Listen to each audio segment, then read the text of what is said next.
మిగతా వాళ్ళు ఒప్పుకొనరు. మిగతా వాళ్ళందరూ కూడా నవ్వుతారు, అపహాస్యం చేస్తారు. అయితే సర్వశక్తిమంతుడి చిత్తం ఏమిటో మనకి ఈనాడు బాగా అర్థమైపోతుంది. ఎందుకంటే ఆయన చిత్తం ఈనాడు నీవు ఈ భూమి మీద ఉండకుండా మధ్యాకాశాన్ని కొనుపబడమే ఆయన చిత్తమైనది. అయితే ఎందుకనో నాకు తెలీదు, నేను చాలాసార్లు ఏదైనా చెప్పాలనుకున్నా, అంటే వేరే వర్తమానం ఏదైనా చెప్పాలనుకున్నా, కానీ ఆయన మాత్రం యోహాను సువార్తలో నడిపిస్తున్నాడు ఆయన. అందుకని మొన్న ఆదివారము ఆ యొక్క ద్రాక్షావల్లి మరియు తీగలు అనుకుంటాను ఆదివారం ఆ వర్తమానం యోహాను సువార్తల నుండి ఇవ్వబడింది. మరలా మొన్న బుధవారం నేను అనుకోలేదు, అసలు బుధవారం కూడా యోహాను సువార్తలో చెప్పబడినటువంటి 10వ అధ్యాయంలో చెప్పబడినటువంటి గొర్రెలు మరియు గొర్రెల ప్రధాన కాపరి మరియు గొర్రెలు మన వర్తమానం మన బుధవారం మన ఇప్పుడు దొడ్డిలోనికి వెళ్ళే కాలమని చాలా అద్భుతంగా ఆయన బయలుపరిచాడు. ఆయన మరలా ఇప్పుడు యోహాను సువార్త 16వ అధ్యాయంలో మనకు సంబంధించినవి ఉన్నాయి, యోహాను సువార్తలో కనపడుతున్నాయి. కాబట్టి యోహాను సువార్త 16వ అధ్యాయము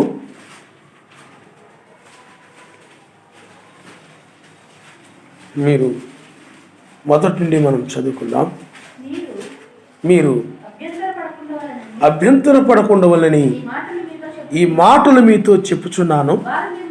వారు మిమ్మును సమాజ మందిరములో నుండి వెలివేయుదురు, మిమ్మును చంపు ప్రతివాడును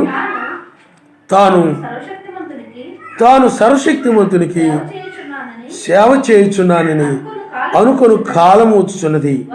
వారు తండ్రిని నన్నును తెలుసుకొనలేదు గనుక అలాగూ చేయుదురు. అవి జరుగు కాలం వచ్చినప్పుడు నేను వాటిని గూర్చి మీతో చెప్పితినని మీరు జ్ఞాపకము చేసుకొనులాగున ఈ సంగతులు మీతో చెప్పుచున్నాను. నేను మీతో కూడా ఉంటిని గనుక మొదటనే వీటిని మీతో చెప్పలేదు. ఇప్పుడు నన్ను పంపిన వారి యొద్దకు వెళ్ళుచున్నాను. నీవు ఎక్కడికి వెళ్ళుచున్నావని మీలో ఎవడును నన్ను అడుగుటలేదు, గాని నేను ఈ సంగతులు మీతో చెప్పినందున మీ హృదయము దుఃఖముతో నిండి ఉన్నది. అయితే నేను మీతో సత్యము చెప్పుచున్నాను, నేను వెళ్ళిపోవడం వలన మీకు ప్రయోజనకరము. నేను వెళ్ళని వేళల ఆదరణకర్త మీ యొద్దకు రాడు. నేను వెళ్ళిన ఎడల ఆయనను మీ యొద్దకు పంపుదును. ఆయన వచ్చి పాపమును గూర్చి నీతిని గూర్చి తీర్పును గూర్చి లోకమును ఒప్పుకొని చేయును. లోకులు నా యందు విశ్వాసం ఉంచలేదు కనుక పాపమును గూర్చి నేను తండ్రి యొద్దకు వెళ్ళడం వలన మీరిక నన్ను చూడరు గనుక నీతిని గూర్చి ఈ లోకాధికారి తీర్పు పొంది ఉన్నాడు కనుక తీర్పును గూర్చి ఒప్పుకొని చేయును. నేను మీతో చెప్పవలసినవి ఇంకనూ అనేక సంగతులు కలవు, కానీ ఇప్పుడు మీరు వాటిని సహింపలేరు. అయితే ఆయన అనగా సత్య స్వరూపమైన ఆత్మ వచ్చినప్పుడు మిమ్మును సర్వసత్యములోనికి నడిపించును. ఆయన తనంతట తానే ఏమీ బోధింపక వేటిని వినును వాటిని బోధించి సంభవింపబోవు సంగతులను మీకు తెలియచేయును. ఆయన నా వాటిలోనివి తీసుకుని మీకు తెలియచేయును కనుక నన్ను మహిమపరచును. తండ్రికి కలిగి ఉన్నవన్నీ నావి, అందుచేత ఆయన నా వాటిలోనివి తీసుకుని మీకు తెలియచేయునని నేను చెప్పి తిని. కొంచెం కాలమైన తరువాత మీరు ఇక నన్ను చూడరు, మరి కొంచెం కాలమునకు నన్ను చూచెదరని చెప్పాను. కాబట్టి ఆయన శిష్యులలో కొందరు కొంచెం కాలమైన తరువాత నన్ను చూడరు, మరి కొంచెం కాలమునకు నన్ను చూచెదరు, నేను తండ్రి యొద్దకు వెళుచున్నానని ఆయన మనతో చెప్పుచున్న మాట ఏమిటని ఒకరితోనొకడు చెప్పుకొనిరి. కొంచెము కాలమని ఆయన చెప్పుచున్నది ఏమిటి? ఆయన చెప్పుచున్న సంగతి మనకు తెలియదని చెప్పుకొనిరి. వారు తన్ను అడగగోరుచుండిరని మెస్సయ్య ఎరిగి వారితో ఎట్లనెను, కొంచెము కాలమైన తరువాత మీరు నన్ను చూడరు, మరి కొంచెం కాలమునకు నన్ను చూచిదరని నేను చెప్పిన మాటను గురించి మీరు ఒకరితోనొకడు ఆలోచించుకొనుచున్నారా? మీరు ఏడ్చి ప్రలాపింతురు గాని లోకము సంతోషించును, మీరు దుఃఖింతురు గాని మీ దుఃఖము సంతోషమగునని మీతో నిశ్చయముగా చెప్పుచున్నాను. స్త్రీ ప్రసవించినప్పుడు ఆమె గడియ వచ్చిన గనుక ఆమె వేదన పడును. అయితే శిశువు పుట్టగానే లోకమందు నరుడొకడు పుట్టినని సంతోషము చేత ఆమె ఆ వేదనను మరి జ్ఞాపకం చేసుకొనదు. అటువలే మీరును ఇప్పుడు దుఃఖపడుచున్నారు కానీ మిమ్మల్ని మరలా నేను చూస్తాను, అప్పుడు మీ హృదయములు సంతోషించును, మీ సంతోషమును ఎవడును మీ యొద్ద నుండి తీసివేయడు. ఆ దినమున మీరు దేని గురించి నన్ను అడగరు. మీరు తండ్రిని నా పేరిట ఏమి అడిగినను ఆయన మీకు అనుగ్రహించునని మీతో నిశ్చయముగా చెప్పుచున్నాను. ఇది వరకు మీరేమీ నా పేరిట అడుగలేదు. మీ సంతోషము పరిపూర్ణమైనట్లు అడుగుడి, మీకు దొరుకును. తర్వాత కూడా మనం చూద్దాం.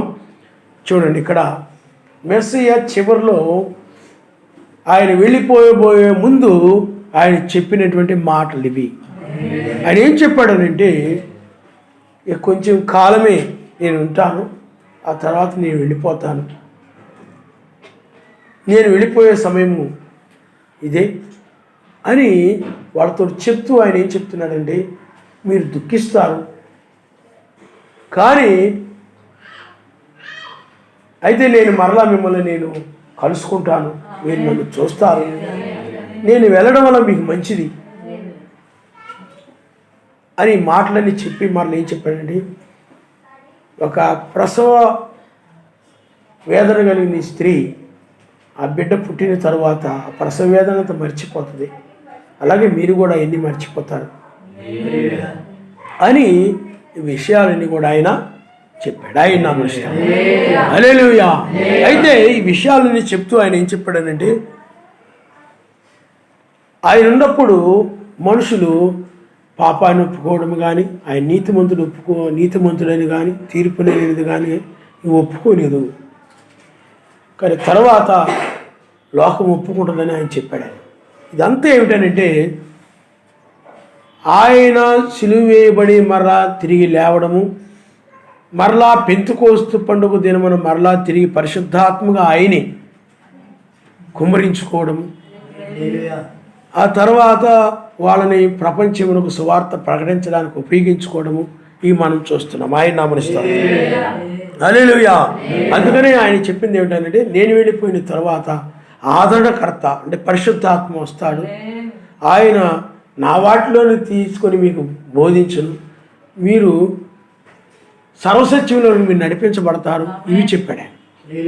కాబట్టి ఇక్కడ చూడండి, ఆయన ఇక్కడ ఏం చెప్తున్నాడండి, అయితే నేను ఈ సంగతులు మీతో చెప్పినందున మీ హృదయం దుఃఖంతో నిండి ఉన్నది.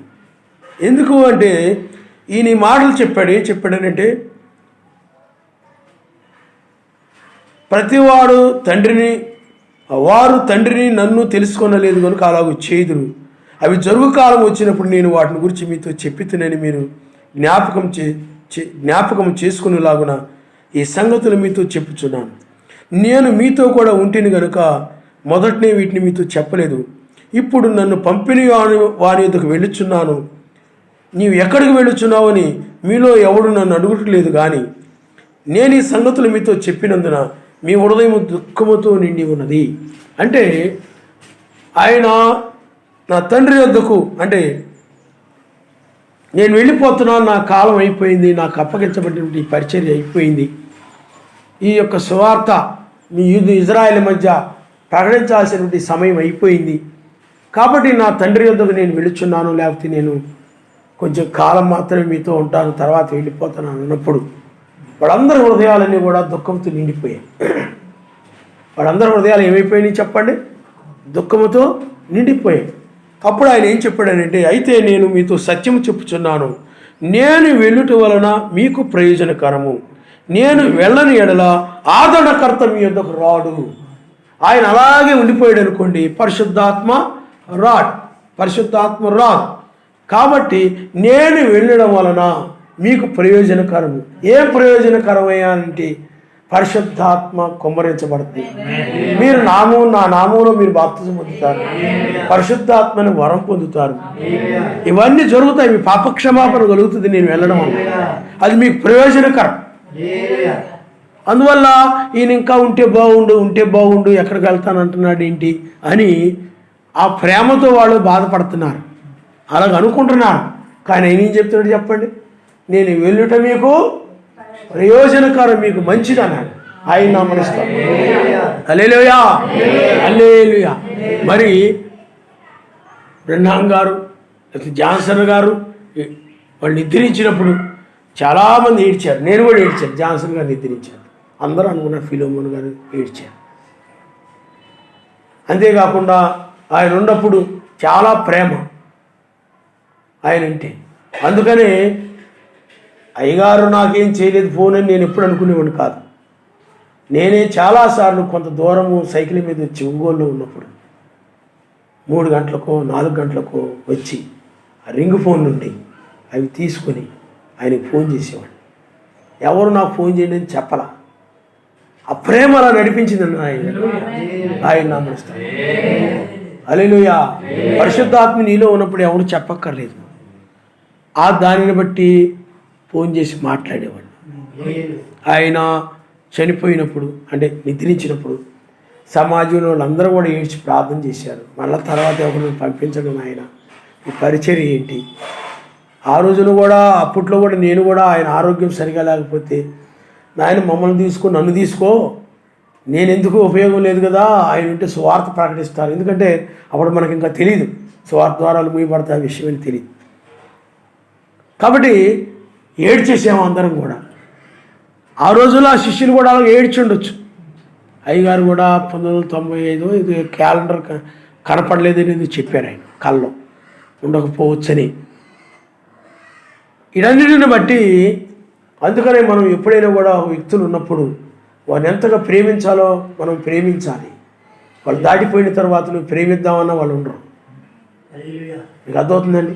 చాలామంది అయ్యగారు ఉన్నప్పుడు మేము అలా చేయలేకపోయాం, అలా చూడలేకపోయాం, ఆయనకి ఇలాగ ఉండలేకపోయామే, ఆ కోపం పెట్టుకొని, ఈ కక్ష పెట్టుకొని, ఇలా ఉన్నాము ఆయనకు విరోధంగా, అలా ఉన్నామే విరోధంగా అని చాలామంది బాధపడి సాక్ష్యాలు ఇచ్చిన వాళ్ళు ఉన్నారు ఆయన నిద్రించిన తర్వాత. కాబట్టి నేను ఎందుకు చెప్తున్నానంటే, ఆ రోజుల్లో వాళ్ళందరూ ఎలాగైతే దుఃఖంతో ఉన్నారు, నేను కూడా ఆ విధంగా దుఃఖంగా ఉన్నాను. కానీ ఆయన వెళ్ళిపోవడం వలన ఆత్మీయంగా అది మంచే జరిగింది. ఆయన హల్లెలూయా. ఆయన వెళ్ళిపోవడం వల్ల ఏమొచ్చింది చెప్పండి? తీర్పు ఆరంభమైంది. ఇప్పుడు పెండ్లి విందుకు ఎక్కురమ్మనే స్వరము. వాళ్ళు శరీరంగా కొంతకాలం మనకు వాళ్ళు దూరంగా ఉండొచ్చేమో, కానీ ఇది మనకు ఎడబాటు కాదు. మనం ఆయన్ని మరలా తిరిగి కలుసుకుంటాం. అయ్యగారిని కావచ్చు, బ్రహ్మంగారిని కావచ్చు, అపోస్తలులు కావచ్చు, ఎవరినైనా కానీ మనం తిరిగి కలుసుకుంటాం. వాళ్ళు వెళ్ళడం వలన వేకుదూతగా వచ్చి ఆయన రక్షణ ఆరంభమైంది. అదే వాళ్ళు లేకుండా ఆయన అలాగే ఉంటే బాగుండు, ఇంకా 10 ఏళ్ళు ఉంటే బాగుండు, 20 ఏళ్ళు ఉంటే బాగుండు, 100 ఏళ్ళు ఉంటే బాగుండు అనుకుంటే నీకు ఎత్తబాటుకు అలాగే ఆలస్యం అయిపోయింది. ఏమండి? వాళ్ళు ఎలకాలం ఏమి ఉండరు. అందుకని వాళ్ళు ఆ పని కోసం పుడతారు, ఆ పని అయిపోయిన తర్వాత వాళ్ళు వెళ్ళిపోతారు. ఆయన నామనిస్తారు. హల్లెలూయా. అందుకనే వాళ్ళ పేర్లు కూడా అదే విధంగా మనం చూస్తూ ఉంటాం. జాన్సన్, ఏలియా, ఏలియా, యోహాను. జాన్సన్ అంటే జాన్ అంటే యోహాను, ఏలియా ఆయన నామనిస్తాం. హల్లెలూయా. అది ప్రవక్తల మీద ఉండడం మనం చూస్తూ ఉంటాం. ఆయన నామనిస్తాం, విశ్వాసుల మీద కాదు. విశ్వాసులు చాలామంది చూడండి, బైబిల్లో నీవు రెబెకా లేకపోతే బైబిల్లో నీతిమంతుల పేర్లన్నీ కూడా నీకు గుర్తిస్తాయి. తల్లిదండ్రులు పెట్టిన పేర్లు, పాస్టర్ గారు పెట్టిన అవి కాదు. వాళ్ళ లక్షణాలు, వాళ్ళ క్రియలు నువ్వు కలిగి ఉంటే రెబెకా పేరు నీకు పెట్టకపోవచ్చు నీ తల్లిదండ్రులు, కానీ ఆ క్రియలు కలిగి ఉంటే రెబెకా నువ్వు. దానియేలు ఉన్నాడు అనుకోండి, నీ పేరు దానియేలు తల్లిదండ్రులు పెట్టకపోవచ్చు. నీ క్రియలు దానియేలు క్రియలు వలె నువ్వు ఉన్నాయి అనుకోండి, అంటే దానియేలు ఎలాగైతే సర్వశక్తిమంతుల కోసం నిలబడ్డాడో నువ్వు అలా నిలబడితే నీ పేరు దానియేలు ఆత్మీయంగా. అలాగే నోవహు పేరు నీ తల్లిదండ్రులకు పెట్టకపోవచ్చు, కానీ సర్వశక్తిమంతుని మాటకు లోబడి ఓడలోకి వచ్చాడు. అలాగే నీవు కూడా లోకాన్ని వదిలిపెట్టేసి నిత్యరాజ్యంలోకి వచ్చావు, నీ పేరు అదే. నీకు అర్థమైందా? ఏలియా ఆరోహణమయ్యాడు. ఏలియా ఎలాగైతే సర్వశక్తిమంతుని మాటకు లోబడి ఎక్కడికి వెళ్ళమంటే అక్కడికి వెళ్ళాడు. నీవు కూడా ఈ వాక్యం ఏం చెప్తుంది దాని ప్రకారం నువ్వు కూడా నడిస్తే నీలో కూడా ఏలియా ఆత్మ ఉన్నట్టు. ఏలియా నాది ఆ పేరే అని మీరు అనుకోకండి. నా తల్లిదండ్రులు పెట్టారు, నాది ఆ పేరే, ఇంకే పేర్లు కాదు. నేను ఎందుకు చెప్తుంటాను, ఎందుకంటే చాలామంది ఎస్తేరు, రెప్పక ఇలాంటి పేర్లు చూసుకొని నేను ఎస్తేరుని ఇలాగా ఉప్పొంగిపోతూ ఉంటారు. అవి కాదు.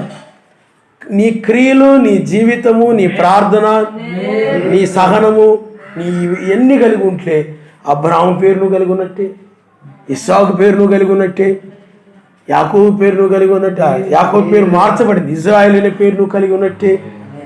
అన్ని పేర్లు నీకుంటాయి. నాకు ఒక పేరే నువ్వు అనుకోకండి.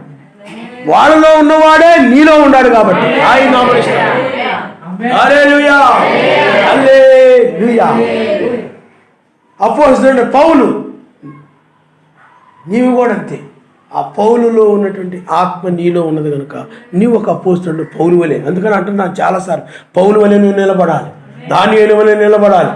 ఎప్పుడైతే లోతు వలె నిలబడాలి, నోహ వలె నిలబడాలి, రాహాబని స్త్రీ వలె నువ్వు నిలబడాలి. వాళ్ళన్నీ స్త్రీ, రాహాబని స్త్రీ కానీ రూతు అన్నీ లేవాడు. వాళ్ళు నిలబడి నువ్వు నిలబడాలి. ఎప్పుడైతే నువ్వు నిలబడతావో రూతు అనే పేరు నీకు ఉన్నట్టే. ఆ లక్షణాలు కలిగి ఉంటే చెప్పండి, లక్షణాలను బట్టి వచ్చిన పేరు ఇది. మీకు అర్థమవుతుందండి. మామిడి చెట్టు ఉందనుకోండి, దానికి మామిడి చెట్టు అనుకోండి, ఇది బంగినపల్లి మామిడి చెట్టు అనుకుందాం. అదేవిధంగా బంగినపల్లి మామిడి చెట్టు ఉందనుకోండి, వాళ్ళు ఏం చేశారంటే దానికి బంగినపల్లి మామిడి చెట్టు అని కాకుండా పచ్చడి మామిడి చెట్టు అనేది పెట్టారు అనుకుందాం. కానీ లక్షణాలు వేరు, పేరు వేరు. మీకు అర్థమవుతుందండి. అలాగే ఎప్పుడైతే దాని గురించి తెలిసిన వ్యక్తి వచ్చి ఇది పచ్చడి మామిడి చెట్టు కాదు, ఇది బంగినపల్లి మామిడి చెట్టు, దాని రుచి ఎలాగా ఉంటుంది, దాని టేస్ట్ కూడా ఎలాగ ఉంటుంది, ఏమండి దాని స్వభావం స్వరూపం కూడా అలాగ ఉంటుంది, ఇది బంగినపల్లి అన్నాడు అనుకోండి. ఆ లక్షణాలను బట్టి, ఆ తండ్రి యొక్క లక్షణాలను బట్టి, పితరుల యొక్క లక్షణాలను బట్టి ఇది కూడా అదే లక్షణాలు కలిగి ఉంది కాబట్టి దీన్ని ఏమంటున్నారు చెప్పండి, బంగినపల్లి మామిడి చెట్టు.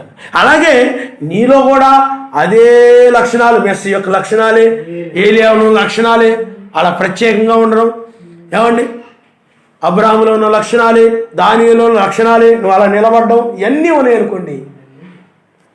ఆ లక్షణాలన్నీ కూడా ఎవరి అనంటే సర్వశక్తిమంతుని లక్షణాలే. వాళ్ళలో ఉన్న లక్షణాలని ఎవరికి చెప్పండి, సర్వశక్తిమంతుని లక్షణాలు.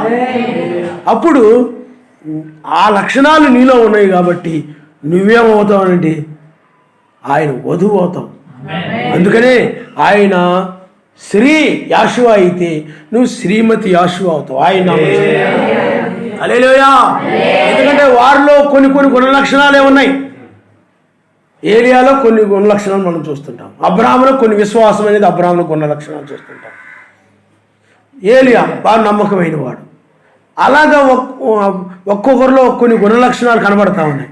కానీ అన్ని గుణ లక్షణాలు ఎవరైతే మెస్సీ, అన్ని గుణ లక్షణాలు వాళ్ళందరిలో ఉన్న గుణ లక్షణాలు నీలో ఉన్నప్పుడు నువ్వేమవుతావు అంటే వాళ్ళందరికంటే కూడా మీకు అర్థమవుతుందండి, గొప్ప గుణ లక్షణాలు కలిగిన వ్యక్తిగా ఉంటావు నువ్వు. ఆయన నామనిస్తావు. హల్లెలూయా, హల్లెలూయా. మోషే అనే పేరు నీ వాళ్ళు నీకు పెట్టకపోవచ్చు, కానీ ఆ గుణము, ఆ మాట, ఆ గుణము ఆయన నామనిస్తాడు. హల్లెలూయా, హల్లెలూయా. ఇప్పుడు బ్రహ్నాం గారు ఉన్నారు, జాన్సన్ గారు ఉన్నారు. బ్రహ్నాం గారు పేరు పని ఏలియా అని కాకపోవచ్చు, కానీ ఆయనలో ఉన్న ఆత్మ ఏలియా ఆత్మ అని మనకు ఎలా తెలుస్తుంది చెప్పండి? ఏలియా ఆత్మ ఆయనలో ఉందని. ఏలియా లాగానే స్త్రీ బోధకు వ్యతిరేకంగా, స్త్రీ అనగా సంఘాలు కాబట్టి ఈ మతశాఖ సంబంధం ఇజబేల్ సంఘాలకు విరోధంగా నిలబడ్డాడు కాబట్టి ఆయనలో ఏలియా ఆత్మ ఉందని అర్థం. అలాగే జాన్సన్ గారిలో ఏలియా ఆత్మ ఉంది. అలాగూ ఆ ఆత్మను బట్టి, ఆ మాటలను బట్టి వారిలో ఎవరున్నారో ఏమిటో మనం చూడగలుగుతాం. ఎందుకని నీలో కూడా ఆయన ఉన్నాడు. ఆయన స్వరూపం, ఆయన లక్షణాలు ఆయన నామనిస్తాడు. ఇప్పుడు యోబు ఉన్నాడు అనుకోండి, సహనం. నువ్వు సహనము కలిగి ఉన్నావు అనుకో, ఎన్ని ఒడుదుడుకు వచ్చినా, శోధనలు వచ్చినా తట్టుకొని, అంటే కైలాడి పైకి కిందకి లేవకుండా, వాళ్ళ మీద ఎల మీద కైకి లేవకుండా నువ్వేం చేస్తున్నాడు? ఆ సహనం వచ్చినప్పుడు నిలబడిపోతావు వాళ్ళ సహనంతో. అదే యోబు భార్య అయితే కైలాడి మనకు ఇంత యథార్థంగా నడిచాం, ఇంత సత్యంగా నడిచాం, మనకు ఆయన ఏం చేశాడేంటి, మనకంతా ఇదే జరిగింది కదా అని తొందరపడి కైకేయి లేచిపోయింది. సహనం ఉందా వీళ్ళు? లేదు. కాబట్టి ఆ సహనం అనే గుణం నువ్వు కలిగి ఉన్నావు అనుకోండి, నీ పేరు యోబే. ఆ గుణం మెస్సీలో ఉంది కాబట్టి సహనం అనేది నీకు మెస్సీ పేరు నువ్వు కలిగి ఉంటున్నావు. ఆయన నామనిస్తాడు. హల్లెలూయా, హల్లెలూయా. అందువల్లే ప్రతి ఒక్కరు కూడా యాషువా అంటే ఏ యాషువాలు? చిన్ని యాషువాలు, మనం పెద్ద యాషువా ఆయన నామనిస్తాడు. హల్లెలూయా. ఆయన మెస్సీ అయితే మనం చిన్న మెస్సీలు. ఆయన వెలుగై ఉంటే మనం చిన్న వెలుగులు పోయి ఉన్నాం. ఆయన నామనిస్తాడు. ఆయన బట్టి ప్రకాశిస్తున్నవాడు, ఆయన బట్టి మనకు ఆ పేరు వచ్చింది, ఆయన బట్టి ఆ వెలుగు మనకు వచ్చింది, అంతే తప్ప వేరే విధంగా కాదు. కాబట్టి ఆ రోజుల్లో అయ్యగారు వాళ్ళు నిద్రించినప్పుడు దుఃఖించాము, కానీ అది మన మేలు కొరకే జరిగింది.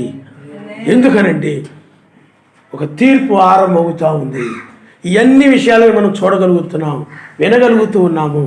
అలాగే వాళ్ళకు కూడా ఆ రోజున మేలు కొరకే అని చెప్తున్నాడు. ఎందుకనంటే ఆయన వెళ్ళిపోవడం వలన ఏం జరిగిందా మేలు అంటే ఇక్కడ అదే చెప్తున్నాడు. చూడండి 16వ అధ్యాయంలోనే చూడండి, నేను వెళ్ళిపోవడం వలన ఏమండి మీకు ప్రయోజనకరము, నేను వెళ్ళని ఎడల ఆదరణకర్త మీ యొద్దకే రాడు. ఇప్పుడు కూడా అయ్యగారు వీళ్ళు వెళ్ళడం వలన ఏమండి మనకు ప్రయోజనం కలిగింది. వాళ్ళు వెళ్ళలేదనుకోనండి, వేకువ చుక్క లేకపోతే వేకువ దూత రాడు. ఆయన నామనిస్తాడు. హల్లెలూయా, హల్లెలూయా. అయితే ఈ తర్వాత ఆయన ఏం చెప్తున్నాడనండి, ఆయన వచ్చి పాపమును గూర్చియు నీతిని గూర్చియు తీర్పును గూర్చియు లోకమును ఒప్పుకొని చేయును. లోకులు నా యందు విశ్వాసముంచలేదు కనుక పాపమును గూర్చియు నేను తండ్రి యొద్దకు వెళ్ళుట వలన మీరిక నన్ను చూడరు గనుక నీతిని గూర్చియు ఈ లోకాధికారి తీర్పు పొంది ఉన్నాడు గనుక తీర్పును గూర్చి ఒప్పుకొని చేయును. ఆయన నామనిస్తాడు. హల్లెలూయా. ఆయన భూమి మీద ఉన్నప్పుడు చూడండి, లోకులు నా యందు విశ్వాసం ఉంచలేదు కనుక పాపమును గూర్చి నేను తండ్రి యొద్దకు వెళ్ళడం వల్ల మీరు ఇక నన్ను చూడరు కనుక నీతిని గూర్చి ఈ లోకాధికారి తీర్పును పొంది ఉన్నాడు కనుక తీర్పును గూర్చి ఒప్పుకొని చేయును. లోకము ఆయన ఇజ్రాయెల్ మధ్య ఉన్నాడు. ఆయన ఏమండి లోకము ఆయన విశ్వసించలేదు, నీతిమంతుడు ఆయనకి తెలియలేదు, ఒక తీర్పు ఉందని లోకానికి తెలియదు. కానీ ఆయన మరణించి తిరిగి లేచుట వలన పరిశుద్ధాత్మగా ఆదరణకర్తగా మరలా వచ్చి వాళ్ళందరి మీద కమ్ముకొని ఆయన నామములోనే రక్షణ, ఆయన మీకు పరిశుద్ధాత్మ అనే వరం ఇవ్వబడుతుంది. పాప క్షమాపణ నిమిత్తం మీరు ఆయన నామంలో బాప్తిజం పొందమని ఎప్పుడైతే ఆయన చెప్పాడో అప్పుడు గొప్ప రక్షణ. ఆ రక్షణ ఏమిటంటే ఆయన పాపములను గురించి ఒప్పింపజేశాడు పరిశుద్ధాత్మ. ఆయన నామనిస్తాడు. హల్లెలూయా, హల్లెలూయా. అంతకుముందు ఉందా అది? లోకానికి నేను చెప్పే ఇజ్రాయేల్ మధ్య పాపాలు ఒప్పుకున్న వాళ్ళు ఉన్నారు ఆయన దగ్గర, కాదని నేను అంటలేదు. కానీ లోకం దగ్గరకు వచ్చేటప్పటికి, లోకం అంటే అన్యులు, ఇతరులు, వీళ్ళ దగ్గరకు వచ్చేటప్పటికి ఆయన మరణించి తిరిగి లేచుడు ద్వారా ఆయన నువ్వేం చేస్తున్నావు అంటే ఆయన గురించి నువ్వు విని, ఆయన గురించిన వార్త విని, ఆయన యొక్క సువార్త అంటే ఆయన మరణించి ఆయన తిరిగి లేచినటువంటి నీ పాపాల కోసము ఆయన ప్రాణం పెట్టాడని నువ్వు విని నువ్వేం చేస్తున్నావు అంటే ఆ పరిశుద్ధాత్మ ఏం చేస్తుందంటే పాపాలని ఒప్పింపజేస్తుంది. ఆయన నామనిస్తాడు. ఆ రోజుల్లో కూడా పరిశుద్ధాత్మ వాళ్ళని పాపాలను ఒప్పింపజేసింది. కొంతమంది ఎందుకు ఒప్పుకోవట్లేదు? వాళ్ళు పాపం చేసినా కానీ నేను అదేం పాపం కాదు, లోకం అంతా చేయట్లేదా? ఎందుకు ఒప్పుకోవట్లేదు చెప్పండి? మరి కయ్యను ఎందుకు ఒప్పుకోలేకపోయాడు తన పాపాలని? పరిశుద్ధాత్మ లేదు అక్కడ.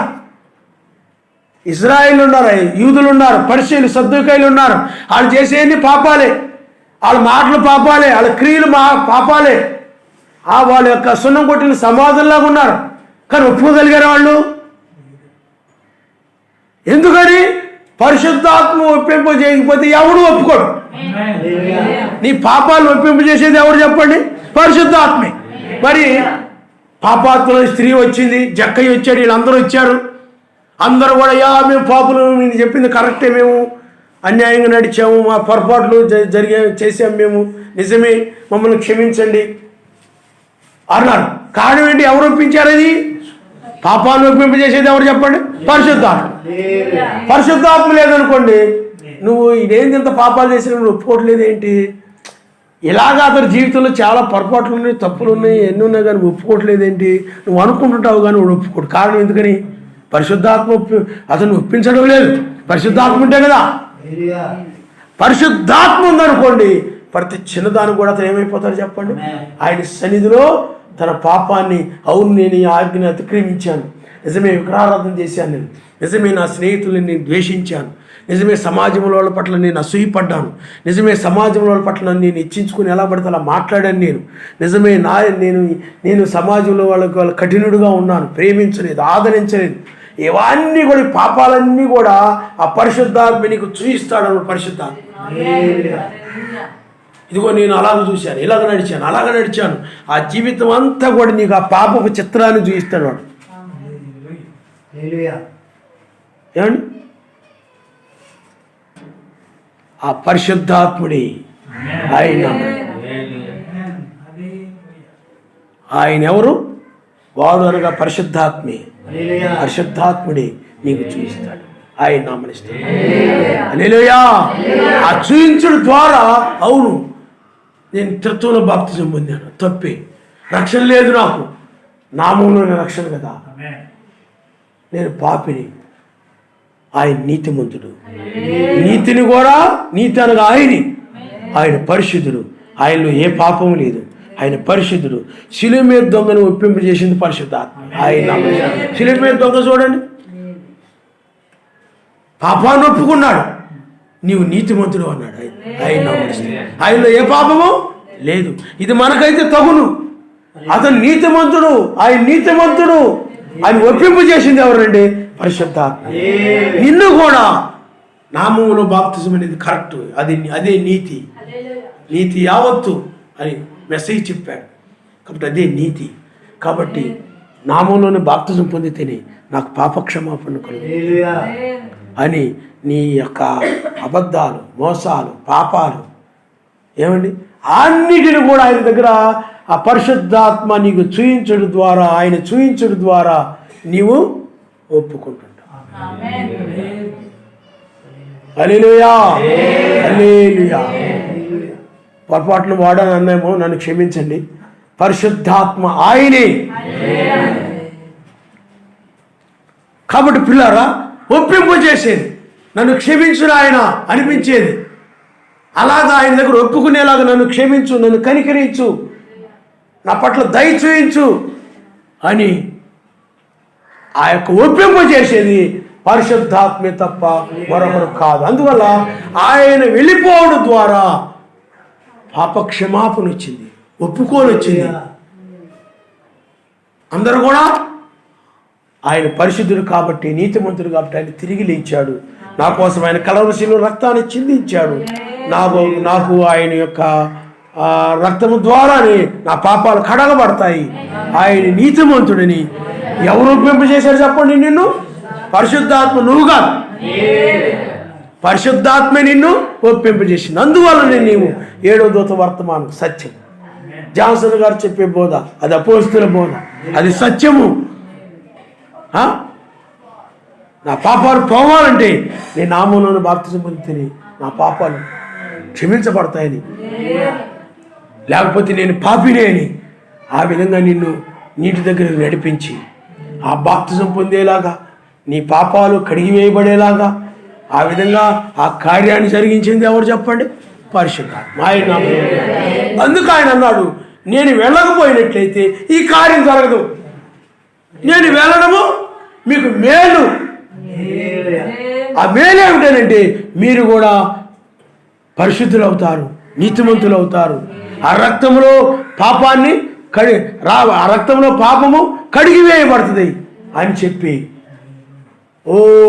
నేను మీ వెళ్ళడం వలన మీకు ప్రయోజనము అని చెప్పాడు ఆయన.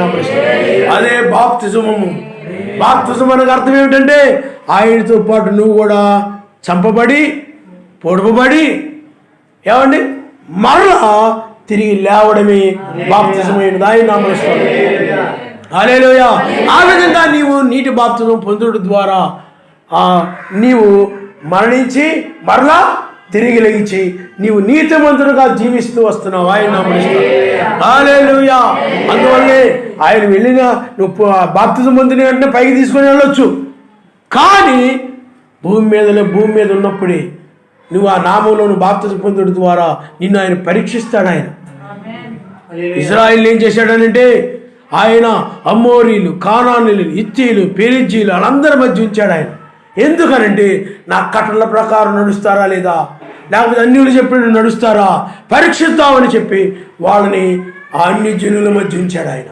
నిన్ను కూడా అన్యుల లోకములో అన్యుల మధ్య నిన్ను ఎందుకు ఉంచాడంటే నువ్వు నామములో బాప్తిజం పొందిన తర్వాత కూడా పైకి తీసుకొని వెళ్లకుండా వాక్య ప్రకారం నువ్వు నడుస్తావో లేదో, లేకపోతే అన్యులు నడిచినట్టు నడుస్తావేమో, అన్యుల మాటల ప్రకారం నడుస్తావేమో, లోకస్తుల మాటల ప్రకారం నడిచి నువ్వు ఆయన విరోధంగా జీవిస్తావేమో, ఎలా ఉంటావో నిన్ను పరీక్షించడం కోసమే నిన్ను ఈ లోకములో ఉంచాడు ఆయన. హల్లెలూయా. ఆయన ఈ పరీక్షలో ఎవరైతే నిలబడతారో, వాక్యం మీద నిలబడతారో, అక్కడ 3 యూదులు ఆయన నా కట్టల ప్రకారం నడుస్తారో, రాజు చెప్పినట్టు నడుస్తారో చూద్దామని చెప్పి ఆయన ఆ 3 యూదులని ఆయన పరీక్షించినప్పుడు ఆ 3 యూదులు సర్వశక్తిమంతుడు చెప్పినట్టే నడిచారు తప్ప రాజు చెప్పినట్టు వాళ్ళు నడవలేదు. సర్వశక్తిమంతుడి చిత్త ప్రకారమే వాళ్ళు నడిచారు కనుక ఆ పరీక్షలో వాళ్ళు నిలబడ్డారు. ఆయన నామములో. హల్లెలూయా. లోకంలో కూడా నీకు అనేక పరీక్షలు ఎదురవుతూ ఉంటాయి. నీవు అప్పుడు వాక్యం మీదే నువ్వు నిలబడాలి. నీవు వాక్యం మీద నిలబడనివ్వకుండా వాక్యం నుండి తప్పించడానికి 3 యూదులకు వచ్చినట్లుగానే నీకు కూడా శోధనలు వస్తాయి, ఒడిదుడుకులు వస్తాయి. అయినప్పటికీ కూడా వాక్యం మీదే నువ్వు నిలబడాలి. యోబు వలె నువ్వు నిలబడాలి. యోబు చూడండి, సర్వశక్తిమంతుడు పరీక్షించాడు ఆయన ఆ శోధనల్లో. యోబు ఆయన నమ్ముకోకముందు ఆ శోధనలకు ముందు ఎలాగైతే సర్వశక్తిమంతుడు ఇలా భయభక్తులు కలిగి ఉండి చెడుతనం విసర్జించి ఉన్నాడు, ఆ శోధనలప్పుడు కూడా సర్వశక్తిమంతుని ఎడల భయం కలిగి ఆ యొక్క వాక్యం మీద నిలబడి ఉన్నాడు. ఆయన నామముస్తాడు, తొలగిపోలేదు. అతడు పరిశుద్ధుడుగానే ఉన్నాడు, అతడు నీతిమంతుడుగానే ఉన్నాడు. ఆ పరీక్షల్లో అతడు నిలబడి ఉన్నాడు. కాబట్టి ఆయన నీవు నామంలో బాప్తిజం పొందిన తరువాత నీవు వాక్య ప్రకారంగా జీవిస్తూ ఉండాలి. ఆయన నామముస్తాడు. నువ్వు తిరిగి లేచావు, మరణించావు, తిరిగి లేచావు అంటే బాప్తిజం పొందడం ద్వారా నువ్వు కొత్త వ్యక్తి అయ్యావు, నూతనంగా పుట్టిన వ్యక్తి అయ్యావు. నీ కొత్త జన్మ నువ్వైతే ఆ విధంగా వాక్య ప్రకారంగా నువ్వు జీవిస్తూ ఉండడమే, దాన్ని కనిపెడుతూ ఉండడం అని. నీవు అలా కనిపెడుతూ ఈ యొక్క బాప్తిజం పొందిన తర్వాత కూడా దేహం యొక్క విమోచన కొరకు నువ్వు మూలుగుతున్నావు. హల్లెలూయా, హల్లెలూయా. కాబట్టి ఆ తర్వాత ఏమిటంటే తీర్పు. అందుకనే నీవు తీర్పు ఒకటి ఉన్నది. ఆ తీర్పులో నేను నిర్దోషిగా ఉండాలి. ఆ తీర్పులో నేను పైకి ఎత్తబడాలి. ఆ తీర్పులో నేను పైకి కొనిపోబడాలి. తీర్పులో నేను రక్షించబడాలని ఆయన వధువు కనిపెడుతూ ఉందన్నమాట. అందుకని తీర్పు ఒకటి ఉన్నదని మనకు తెలుసు. న్యాయాధిపతిగా రెండవసారి వస్తాడని, ఆయన తీర్పు తీరుస్తాడని.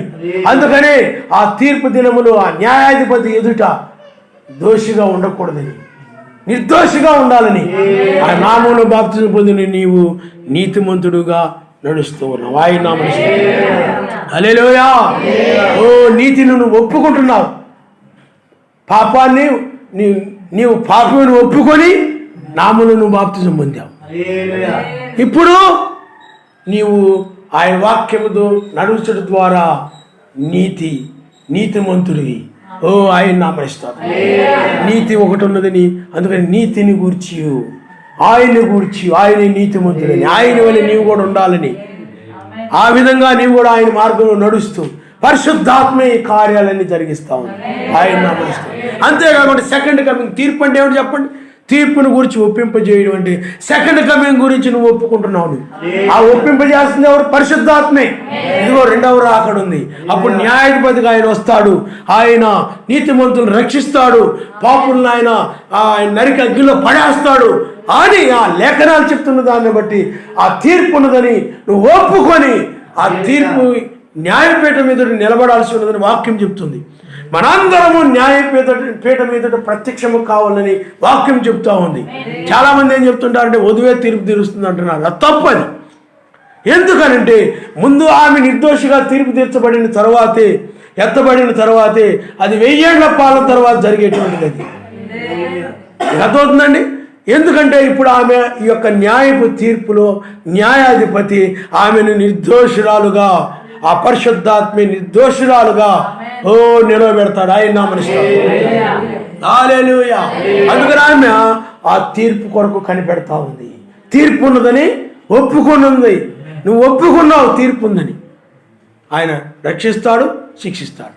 అది ఎవరు చేస్తున్న కార్యం చెప్పండి? పరిశుద్ధాత్మే. కాబట్టి ఆ జాన్సన్ గారు వీళ్ళు వెళ్ళకపోయినట్లయితే తీర్పు అనేది రాదు. కాబట్టి ఆయన వధువు అయితే తీర్పు కొరకు కనిపెడతామని చూసారా?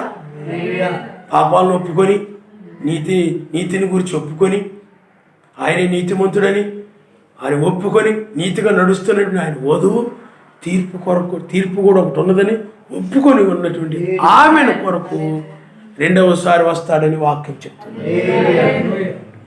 ఇప్పుడు ఆయన రంగం మీదకి వచ్చాడు.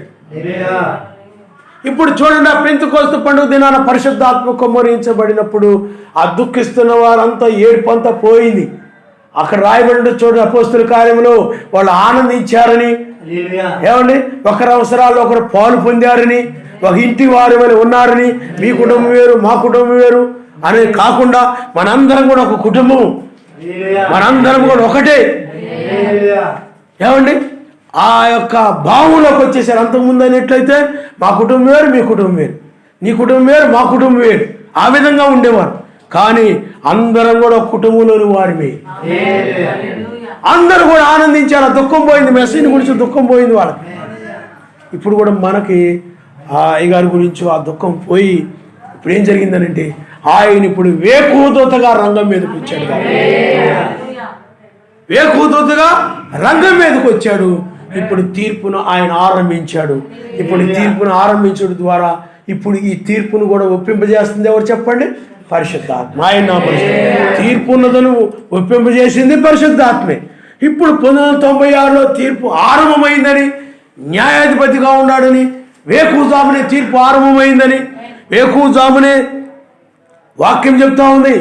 ఏ దినమున వారు ఓడలోకి వెళ్ళారో అదే దినమున జలప్రళయం వచ్చిందను. ఏ దినమున లోతు సొదొమ విడిచిపోయానో అదే దినమున అగ్నిగంధకాలు కురిశాయను. కాబట్టి విడిచిపోయిన దినము నశించిన దినం ఒకటే. కాబట్టి ఇప్పుడు మనము తీర్పు దినము తెల్లవారుజాము నుండి ఆరంభమైంది, 8వ దినములో ఆరంభమైందని మనకు ఆయన బయలుపరిచారు. వీటిని ఒప్పింపు చేస్తుంది ఎవరు అని అంటే పరిశుద్ధాత్మే. ఆయన హల్లెలూయా. ఓ నీ పాపాలను ఒప్పింపు చేసింది పరిశుద్ధాత్మే.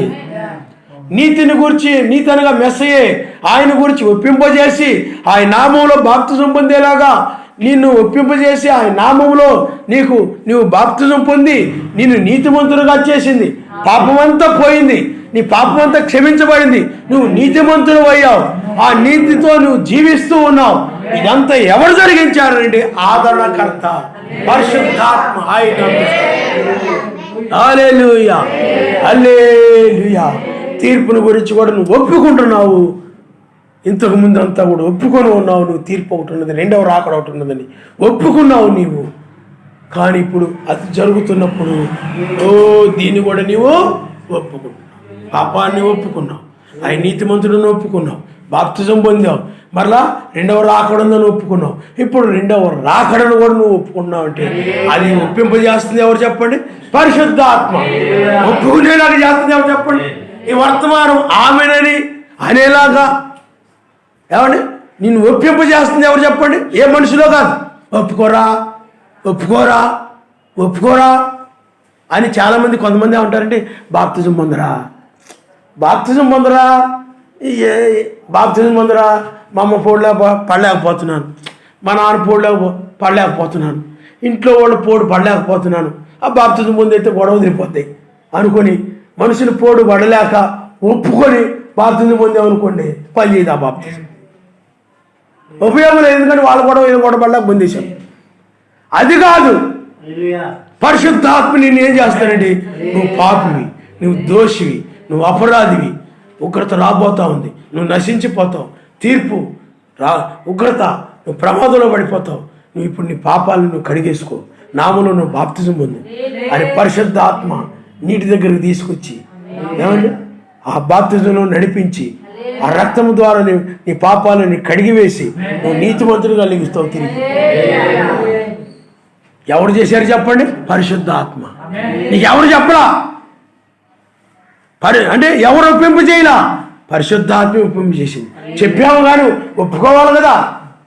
నువ్వు ఉన్నావు, మీ ఆయనకో ఎవరొకరు చెప్తావు అనుకుందాం, ఉదాహరణకి బంధువులకో, నామంలో బాప్తిజం పొందండి రక్షణ పొందుతారు, వేకుచుక్క వర్తమానం నమ్మండి, తెల్లవారుజాము ఇదండి, లోతు ఎలా తప్పించుకున్నాడు, ఇది కూడా మనం కూడా అలా తప్పించుకునే సమయం ఇదేనండి, ఒప్పుకోను అన్నట్టు. ఎందుకని?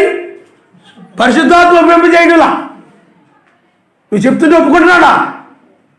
కానీ పరిశుద్ధాత్మ కనుక అంటే గొర్రెపిల్ల జీవగ్రంథంలో కనుక వాళ్ళ పేరు ఉందనుకోండి, పరిశుద్ధాత్మ వాళ్ళ దగ్గర ఉండి ఒప్పుకునేలాగా ప్రేరేపించి ఆలోచనలు ఇచ్చి బాప్తిజం దగ్గరగా పరిశుద్ధాత్మే నడిపిస్తా. ఆయన పరిశుద్ధాత్మ ద్వారా జరగాలి, బలవంతంగా కాదు. మనుషుల్ని బట్టి నమ్మారనుకోండి, అది ఎంతో కాలం నిలబడదు, ఒప్పుకున్నది నిలబడదు. కానీ పరిశుద్ధాత్మ ద్వారా ఒప్పుకున్నది అయితే ఆయన నామనిస్తూ అదే నిజమైంది.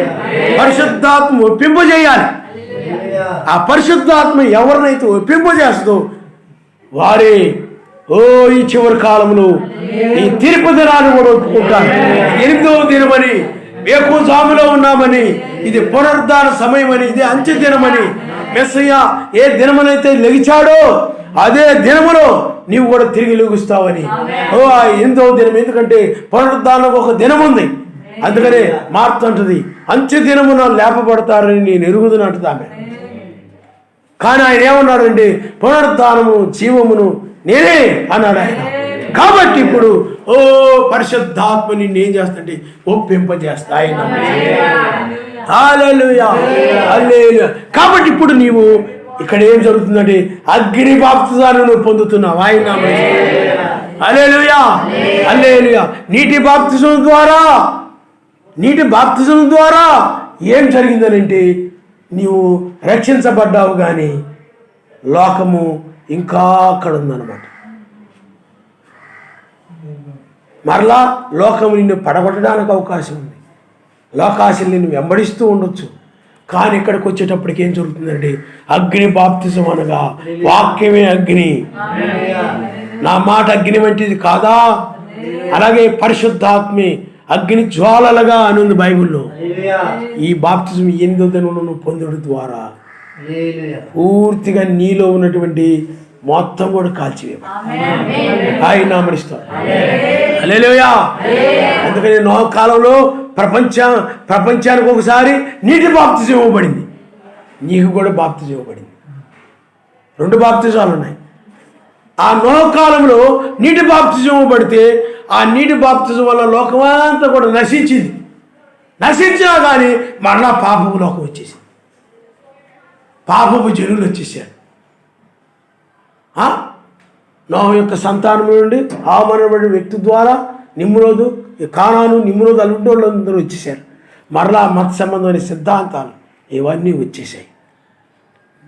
నీటి బాప్తిజం భూమికి ఇవ్వబడింది. అలాగే పెంతెకోస్తు పండుగ దినాన నీటి బాప్తిజం పొందారు వాళ్ళందరూ కూడా. నామములో బాప్తిజం పొందారు వాళ్ళందరూ కూడా. 3000 మంది రక్షించబడ్డారు నామములో బాప్తిజం పొంది పరిశుద్ధాత్మను పొందుకొని. కానీ వాళ్ళలో మరలా 325 నిశా సమావేశం దగ్గరికి వచ్చేటప్పటికి మరలా మొత్తం వాళ్ళలోకి మరలా నోహ కాలంలో ఎలాగైతే లోకం వచ్చేసిందో ఆ క్రొత్త భూమి మీదకి మరలా లోకం వచ్చేసిందో అలాగే ఆ సంఘంలోనికి, నూతన సంఘంలోనికి మరలా లోకం వచ్చేసి మొత్తం నాశనం అయిపోయింది. అక్కడి నుంచే సంఘాలు వచ్చేసాయి పూర్తి. ఇప్పుడు మరలా నువ్వు నీటి బాప్తిజం పొందావు. ఇప్పుడు నీటి బాప్తిజం పొందిన తర్వాత నీవు లోకంలోనికి, లోకం నేను పడగొట్టాలి, లాక్కెళ్ళాలని చూస్తుంది. కానీ నువ్వు పోరాడుతూ ఉన్నావు. కానీ ఇప్పుడు ఆయన వచ్చాడు రంగం మీద. ఇవే న్యాయాధిపతి వచ్చి ఇప్పుడు ఏం చేస్తున్నాడు చెప్పండి? ఇప్పుడు ఏం చేస్తున్నాడు? నీటి బాప్తిజం ద్వారా లోకానికి నీకు ఇక సంబంధము తెగిపోతే ఆయన నామనిస్తున్నాం. హల్లెలూయా, హల్లెలూయా. ఓ అదే నీటి బాప్తిజం ద్వారా లోకానికి పూర్తిగా సంబంధము తెగిపోలేదు. మరలా లోకం వచ్చేసింది భూమి మీదకి. రేపు ఈ భూమికి కూడా అగ్ని బాప్తిజాన్ని ఇస్తాడు ఆయన. అణు బాంబులతో బాప్తిజం ఇస్తాడు ఆయన. అప్పుడేం జరుగుతుందంటే మరి యాన్నడు కూడా ఈ లోకమిక రాకుండా ఈ భూమికి లోకానితో సంబంధము అంటే అపవాదితో సంబంధము 1000 ఏళ్ళ పాటు తెగిపోతాయి. హల్లెలూయా, హల్లెలూయా. అక్కడ పరిపూర్ణంగా ఆయన రాజ్యం ఉంటుంది. నీతి, సమాధానము, పరిశుద్ధాత్మ ఆనందం ఉంటుంది. నీవు కూడా ఇక్కడ ఈ అగ్ని బాప్తిజం పొందడం ద్వారా, ఈ వాక్యము ద్వారా నువ్వేమైపోతున్నావంటే బాప్తిజం అనగా ఏమిటి చెప్పండి? నువ్వు చనిపోయి తిరిగి లేవడమే. ఇప్పుడు కూడా ఏమైపోతుంది చెప్పండి?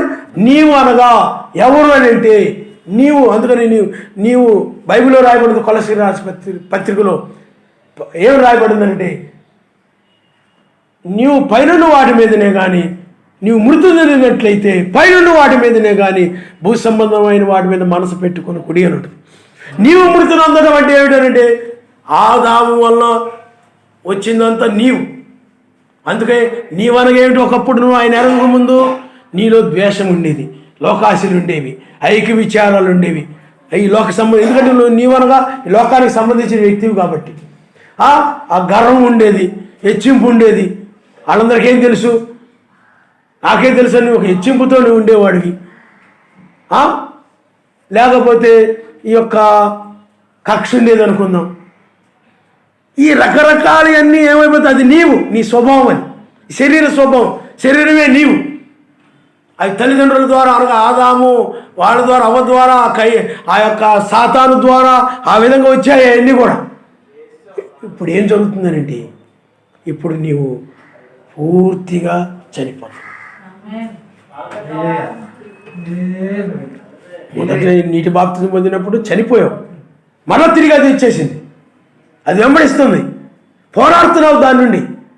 ఇప్పటికి వచ్చేటప్పటికి ఏం జరుగుతుందనంటే పూర్తిగా నీవు చచ్చిపోతావు. ఇప్పుడు చచ్చిపోగానే ఏమైపోతుంది చెప్పి నీవు చనిపోతున్నప్పుడు. అందుకని నీవుగా ఉన్నప్పుడు భూ సంబంధం వాటి మీద మనసు కలిగి ఉన్నావు నువ్వు. ఇప్పుడు ఎప్పుడైతే నువ్వు చచ్చిపోయావో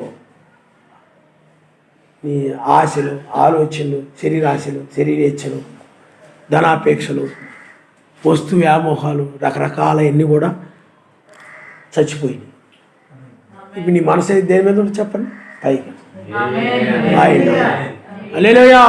ఇక తిరగదు, ఇంతకు ముందు అయినట్లయితే నువ్వు తిరగవచ్చు, పడిపోవచ్చు, తిరగవచ్చు, పడిపోవచ్చు. కానీ ఇప్పుడు అయినట్లయితే ఇక వెనక తట్టు తిరగకుండా లోతు ఎలాగో నీవు కూడా ఇంకా ఆయన మీదే మనసు పెట్టుకునే ఈ యొక్క అగ్ని బాప్తిజం ద్వారా నీ మనసు ఇక పూర్తిగా ఏమైపోతుంది చెప్పండి, ఆయన వశమైపోతుంది. లోకంతో ఏమైపోద్ది, తెగిపోద్ది.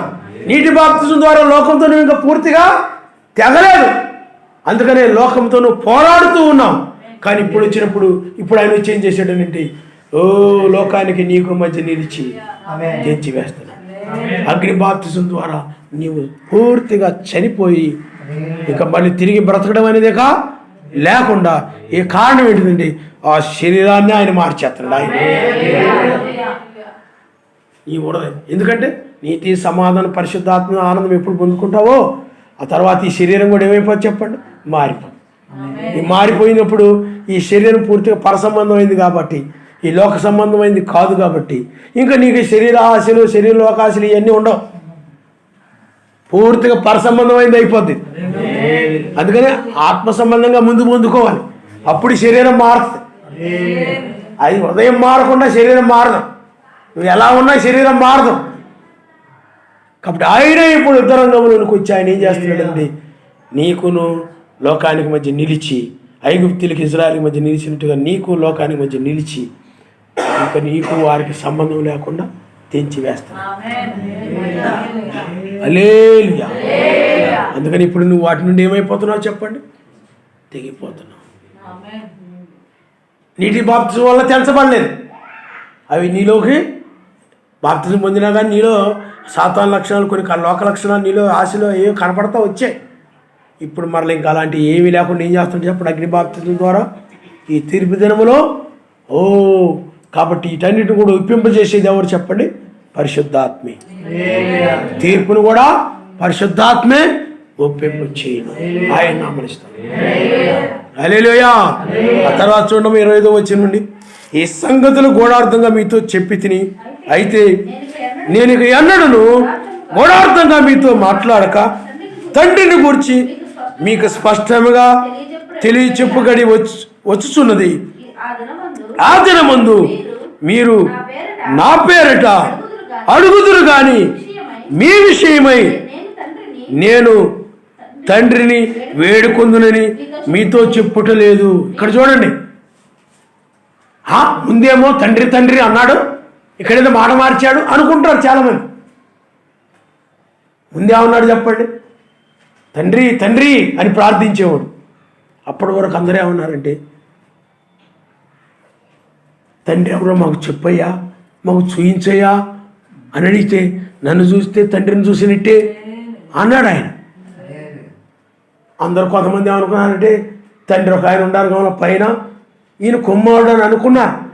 కానీ ఇక్కడ అసలు విషయం చెప్తున్నాడు ఏంటంటే, ఈ సంగతులన్నీ కూడా గూఢార్థంగా మీతో చెప్పాను అన్నాడు. దేని గురించి, తండ్రిని గురించి గూఢార్థంగా ఉపయోగించాడు. కానీ తండ్రి ఎవరు, ఆయనే. శరీరంలో ఉన్నారు కాబట్టి తండ్రి తండ్రిని ఎలా ప్రార్థన చేయాలో మనకు నేర్పాడు. ఆ తర్వాతకు వచ్చేటప్పటికి తండ్రిని గురించి మీకు స్పష్టంగా తెలియచెప్పు గడి వచ్చున్నది. ఆ దినమందు మీరు నా పేరు అడుగుదురు కానీ మీ విషయమై నేను తండ్రిని వేడుకొందునని మీతో చెప్పుటలేదు. ఆయన మరణమును జయించి తిరిగి లేచి మరలా తండ్రి కుడిపార్శ్వంలోకి వెళ్ళడం, మరలా యథాస్థానానికి వెళ్ళిపోయాడు. అప్పుడు ఆ సమయంలో ఆయనే ఏ విధంగా ఉంటాడు చెప్పండి. ఇక్కడ అన్నాడు, తండ్రి విషయమై మీ విషయమై నేను తండ్రిని వేడుకొందునని మీతో చెప్పుటలేదు. మరి భూమి మీద ఉన్నప్పుడు ఏం చేసేది చెప్పండి, వాళ్ళందరి గురించి తండ్రి నన్ను ప్రతిష్ఠించినట్టు వీళ్ళని కూడా ప్రతిష్ఠించండి, వీళ్ళని కాపాడండి అని శిష్యుల గురించి, వాళ్ళ గురించి, వీళ్ళ గురించి ప్రార్థన చేశాడు. పైకి వెళ్ళిపోయిన తర్వాత మన గురించి ప్రార్థన చేస్తానని చెప్పలేదు ఆయన. మీ విషయమైన తండ్రిని వేడుకోనని అంటున్నాడు ఆయన. ఆయన తండ్రిని ఎదిరించాడా? ఎదిరించడం కాదు, ఆయనే తండ్రి అని తెలుసుకుంటారు, ఆయన నామనిస్తారు. ఇప్పుడు తండ్రి గురించి స్పష్టంగా మనకు తెలియజేయబడింది. ఆయనే తండ్రి, మెస్సయ్యే తండ్రి. ఇప్పుడు తండ్రి ఆయన భూమి మీద ఉన్నప్పుడు మనం తండ్రిని ఎలా వేడుకోనాలో నేర్పాడు. కానీ తిరిగి లేచిన తర్వాత ఆయన తండ్రిని గురించి మీకు స్పష్టంగా అర్థమవుతుందని చెప్పాడు. ఆ తండ్రిని మెసేజ్ మనకు అర్థమైపోయింది. నేను తండ్రిని వేడుకొందును అని అంటలేదు, ఆయన వేడుకుంటాను మీ గురించి అని అంటలేదు. కానీ ఆయన ఏమంటున్నాడనండి, నేను తండ్రిని వేడుకొనను అన్నాడు ఆయన. ఆ దినమందు మీరు నన్ను ప్రేమించి నేను సర్వశక్తిమంతుని ఎదుట బయలుదేరి వచ్చి నమ్మితిరి కనుక తండ్రి తానే మిమ్మల్ని ప్రేమించుతున్నాడు. ఇప్పుడు కూడా ఒక విషయాన్ని మీరు గమనించాలి. ఆయన మధ్యవర్తిగా ఉన్నాడు 2000 సంవత్సరాలు. ఎవరు చెప్పండి? ఆయనే మన పాపములను తండ్రి దగ్గర తీసుకెళ్ళి, ఆయన మన పాపములని నిమిత్తమై తెలియజేసి, ఆయన మనకు మరలా ఆయన నామంలో మనం బాప్తిజం పొందడం ద్వారా, రక్షించబడడం ద్వారా ఆయన మధ్యవర్తిగా ఉన్నాడు ఆయన. అలాగే 2000 సంవత్సరాల క్రితం కూడా ఆయన ఎలా ఉన్నాడు చెప్పండి? మధ్యవర్తిగా ఉన్నాడు. తండ్రికి సంఘానికి మధ్యవర్తిగా ఉన్నాడు.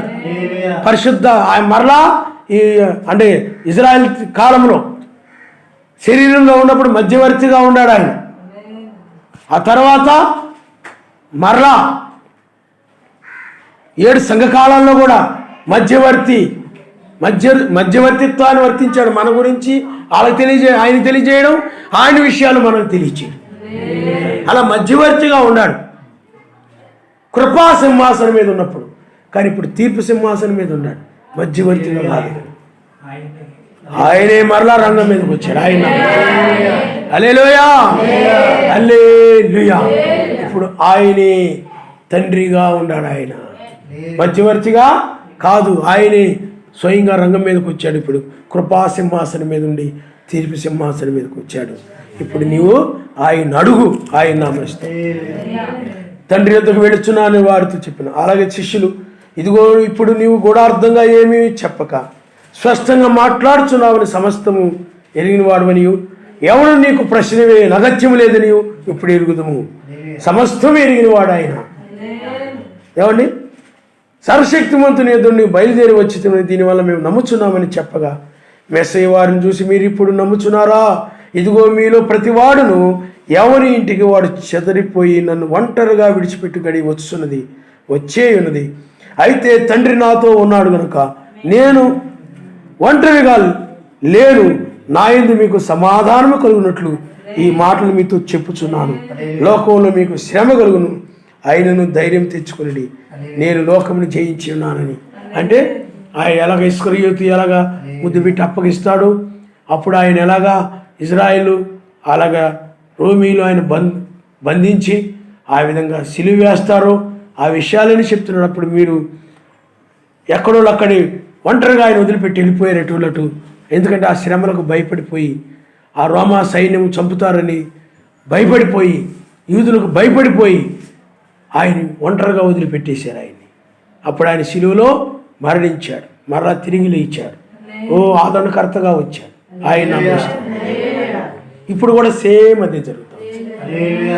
ఇప్పుడు కూడా సేమ్ పెంతెకోస్తు పండుగ దినాన ఎలా జరిగిందో నామంలో బాప్తిజం నువ్వు అలా పొందావు. మరలా ఇప్పుడు తీర్పు దినములకు వచ్చావు. ఇప్పుడు తీర్పు దినములో ఉన్నాం. ఆయన నామమున హల్లెలూయా. ఇలారా మనం ప్రార్థన చేసుకుందాం. అగ్ని బాప్తిజము, నీటి బాప్తిజము. హల్లెలూయా, హల్లెలూయా. నువ్వు పాపాలు ఒప్పుకున్నావు, నీతిని ఒప్పుకున్నావు, నీతిని ఒప్పుకున్నావు, పాపాలను ఒప్పుకున్నావు, తీర్పును కూడా నువ్వు ఒప్పుకుంటున్నావా? ఇది తీర్పు దినమని నువ్వు ఒప్పుకుంటున్నావా? ఆ ఒప్పింపు చేసింది ఎవరంటే పరిశుద్ధాత్మ ఒప్పింపు చేసింది కాబట్టి నువ్వు ఒప్పుకున్నావు. పరిశుద్ధాత్మ ఒప్పింపు చేసింది కాబట్టి తీర్పు దినమని నువ్వు మాట్లాడుతున్నావు.